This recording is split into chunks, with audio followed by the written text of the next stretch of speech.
નમસ્કાર દર્શક મિત્રો, નયા ભારત ન્યૂઝમાં તમારું હાર્દિક સ્વાગત છે। હું છું વંશુલી શેરબાનુ।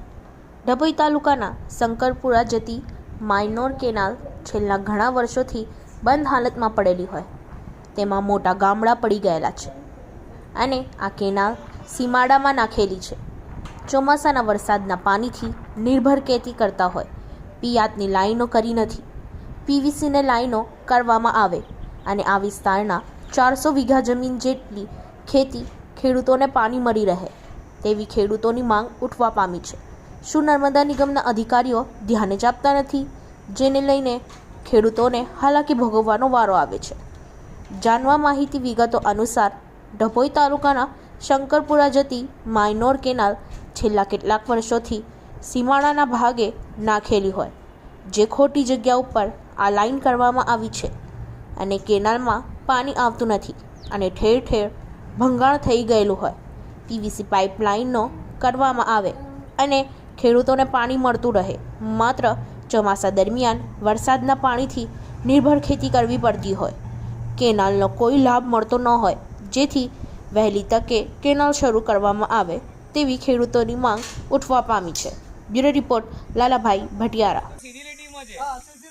સીધી લીટીમાં કરવા મેં જાય હું તો જવાનું એ બોન તો કેવું જ પડે તો બોન તો કોને એમને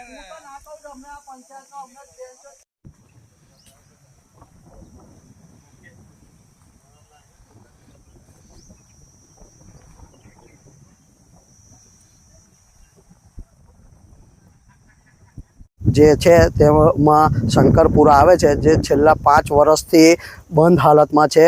કેનલ ચાલુ થઈ 1 જ મહિનો થયો હતો અને બધા કેનલમાં સીમાડામાં ગાબડા પડી ગયા છે, જે અત્યારે ભર ઉનાળામાં બી અમારે કેવી રીતે પિયાત કરવાનું, પાણી બિલકુલ આવે એવું નથી અને પાણીનો બિલકુલ બગાડ થાય એવો છે।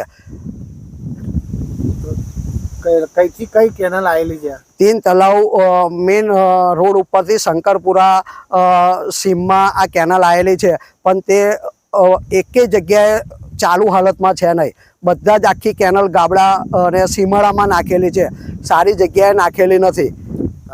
આશરે કેટલા વીઘા જમીન હશે?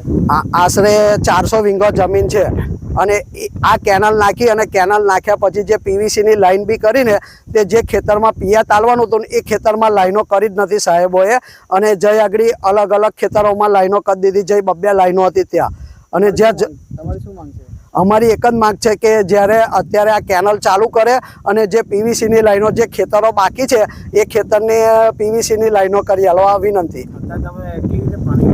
અત્યારે અમે પાણી લેતા નથી, અમે ખાલી વરસાદના ભરોસે બેઠા છે, કુદરતના ભરોસે।